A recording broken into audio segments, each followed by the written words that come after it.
Hello everyone, आज हम करेंगे क्लास 6 की जो आपकी इंग्लिश की न्यू बुक है उसका चैप्टर नंबर यूनिट 1 का चैप्टर नंबर 3 जो कि है Rama to the rescue. So let us do this activity before we read. अब यहाँ पर देखो क्या है, सबसे पहले आपको बताना है ये जो है 3 लोग हैं यहाँ पर, ये कौन है और ये हमारी कैसे हेल्प करते हैं। तो ये क्या है, पुलिस है। पुलिस कैसे हेल्प करती है आपकी, जब भी अगर कोई चोरी वगैरह हो जाती है, किसी चीज़ की आपकी ज़रूरत होती है तो उसके लिए एमरजेंसी में।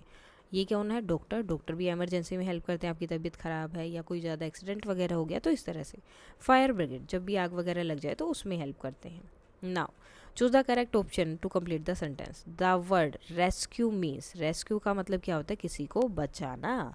और ये ऊपर वाले भी हमारी हेल्प किसी हमें बचाने में ही करते हैं। Work in pairs. Put a tick mark at the end of the phrase describing those who need to be rescued. Share your answer with your teacher and classmate. A man stuck in a building on fire. तो rescue की ज़रूरत है। A woman buying vegetable in the market. तो ज़रूरत नहीं है। Then a dog was hurt his leg. तो उसकी ज़रूरत है क्योंकि उसको जो है रेस्क्यू करेंगे तभी तो वो बच सकता है। A tree being cut down, तो उसको भी रेस्क्यू की ज़रूरत है क्योंकि उसको बचाना पड़ेगा, उसको काटा जा रहा है, उसे नहीं काटने देना है क्योंकि अगर ट्री कटेंगे तो कुछ भी नहीं बचेगा। Now the policeman in the story you are about to read is called kotwal. उसे कोतवाल बोला गया है। सम पीपल कॉल हिम थानेदार, कुछ उसे थानेदार भी बोलते हैं। आपकी लैंग्वेज में क्या बोलते हैं आप बता सकते हैं, क्योंकि अलग अलग जगह पर अलग अलग बोला जाता है, लेकिन मतलब सबका एक ही है, policeman. Imagine you are alone at home and you face a problem. Answer the following questions and share your answer with your teacher. तो इसके आंसर आपको अपने अकॉर्डिंग देने हैं कि क्या क्या हो सकता है। नाउ अब आती है आपकी story. In a village one night, oh what a hard day it had been. I am feeling so sleepy, मुझे तो बहुत नींद आ रही है। What's the matter, what are you looking at. तो वो बोलता है कि क्या हो गया, तुम कहाँ देख रही हो। तो वो बोलती है कि चुप हो जाओ, लिसन, ध्यान से सुनो। somebody is trying to get in, कोई जो घर के अंदर आना चाह रहा है। I think he has already got in, मुझे लग रहा है वो तो आ गया है। द नॉइज हैज स्टॉप्ड, आवाज़ आनी बंद हो गई है। लाई डाउन, डोंट लुक, चुपचाप सो जाओ और ऊपर मत देखो। इट्स अ थीप, ये जो है एक चोर है। He must have somehow got past Rama, वो किसी ना किसी तरह से रामा से बचकर यहाँ पर आ गया है। अब रामा कौन है, रामा वॉज द विलेज कोतवाल, जो थानेदार है वो। Now circle the odd one, the character कौन कौन है इसमें, हस्बैंड वाइफ, चिल्ड्रन नहीं है। Who entered the house, guest, robber और कोतवाल। तो कौन आया है, रोबर घर पे आया है। So what should we do, अब हमें क्या करना चाहिए। I will tell you listen, मैं तुम्हें कुछ बोलूँगा, तुम सिर्फ सुनती रहो। Meanwhile voices they are awake, तो चोर जो आया था वो सोचता है कि यहाँ तो आवाज़ें आ रही हैं, तो मतलब इसका मतलब क्या है कि ये सब लोग अभी जाग रहे हैं। I will have to wait till they fall asleep, तो मुझे वेट करना पड़ेगा जब तक ये सो नहीं जाते। I wonder where they keep their money, मैं तो ये सोच रहा हूँ कि इन्होंने अपनी मनी या पैसे कहाँ रखे हैं। They are saying something, perhaps they are talking about their money, ये तो कुछ बातें कर रहे हैं कि आप तो अपनी जो हैं पैसे के बारे में बातें कर रहे हैं। I would better listen closely, मुझे ध्यान से सुनना चाहिए। What should we name our child, हमें अपने बच्चे का क्या नाम रखना चाहिए। If he is a boy we will call him Rama, अगर वो रामा हुआ, अगर लड़का हुआ तो मैं उसका नाम रामा रखूँगा। Rama, yes that's a good name, ये तो बहुत अच्छा नाम है। When he is in the house I will call out softly him to him Rama Rama, वो घर के अंदर होगा तो मैं उसे आराम से बुलाऊंगा, धीरे धीरे रामा रामा करके। लेट अस डिस्कस, अब कुछ क्वेश्चन है यहाँ पे। The man tell his plan to his wife, so ये क्या है, फॉल्स है, उसने कोई प्लान नहीं बताया, उसने सिर्फ ये बोला था कि तुम मुझे सुनती रहो।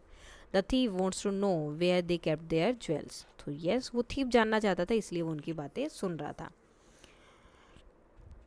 तो वो बोलते हैं but what if he is in the yard, अगर वो यार्ड में हुआ तो हम क्या करेंगे। So then I will call out a little loud, तो मैं थोड़ा जोर से चिल्ला के बोलूँगी Rama Rama. I wish they would stop this silly game and talk about their money instead, मैं तो सिर्फ ये सोच रहा हूँ या ये चाहता हूँ कि ये अपनी फालतू की बातें करना बंद करें और जो है मनी के बारे में बात करें और फॉल अस्लीप एटलीस्ट, या फिर लास्ट में सो जाएं। But my dear what if the boy not in the house और in the yard but in the street, और तब क्या करोगी जब वो ना तो घर में है ना ही यार्ड में है, बल्कि वो तो स्ट्रीट में हो, गली में हो, तो क्या करोगी तुम। Oh then I will call out very loudly, तब तो मैं बहुत ज़ोर से चिल्ला के बोलूँगी रामा रामा। और तभी क्या होता है, जो कोतवाल था रामा, उसको वो आवाज़ सुनाई दे देती है और वो भाग के वहाँ आता है। Then call out the name Rama softly. अब ये जो आपको एक्टिविटी है कि आपको ये करना है सॉफ्टली, बहुत धीरे से, जैसे रामा, ज़ोर से रामा, और भी ज़ोर से कैसे बोलोगे। उसके बाद आगे क्या हुआ, Rama the village kotwal run to the house from which he heard his name being called. तो रामा जो है वो आवाज़ सुनता है और जल्दी से भाग के उस घर की तरफ जाता है। Oh some thief dug this way into this house, किसी चोर ने यहाँ तो रास्ता बना रखा अंदर जाने के लिए। तो तब तक वो लोग सो गए, तो वो बोलता है oh at least they are stop their chatter, कम से कम उन्होंने अपनी बातें तो बंद कर दी। Now soon they will go to sleep and और अब ये जो है जल्दी सोने चले जाएंगे। तभी यू आर अंडर अरेस्ट, वो कोतवाल रामा उसे पकड़ लेता है। इट्स रामा ही हर्ड अस, वो बोलता है कि रामा आ गया है, तो उसने रामा आ गया, उसने हमारी बातें सुन ली। The plan worked we are saved, हमारा प्लान ने काम किया, हम जो है बच गए। The man and his wife by their cleverness had saved themselves from being robbed. तो जो आदमी था और उसकी जो वाइफ थी, उन दोनों ने अपनी चतुराई से, चालाकी से खुद को बचा लिया लूटने से, या फिर उनकी जो भी चीज़ें मतलब होने वाला था, उनका जो है चोरी होने वाली थी, उससे खुद को बचा लिया था। Now word in pairs to match the column in column A with the meaning of column B। column A से column B को आपको मैच करना है। वंडर, वंडर का मतलब क्या होता है, okay a feeling of surprise, कि एकदम से सरप्राइज हो जाना। यार्ड, यार्ड क्या होता है, एक एरिया होता है बाहर की तरफ, an area outside a building. Instead, instead का मतलब क्या होता है कि किसी और चीज़ की जगह पर दूसरा काम करना। चैटर, चैटर का मतलब क्या होता है, बिना बात की जो अनइम्पोर्टेंट चीज़ें उनके बारे में बात करते रहना। Closely, carefully, perhaps, maybe. So इस तरह से आप जो इनके आंसर दे सकते हो। इसके साथ ही आपकी ये स्टोरी हो जाती है कंप्लीट। इसका आगे का पार्ट करेंगे हम कल। अगर इसमें कोई भी डाउट है तो आप बता सकते हैं। And that's all for today and please like share and subscribe. Thank you.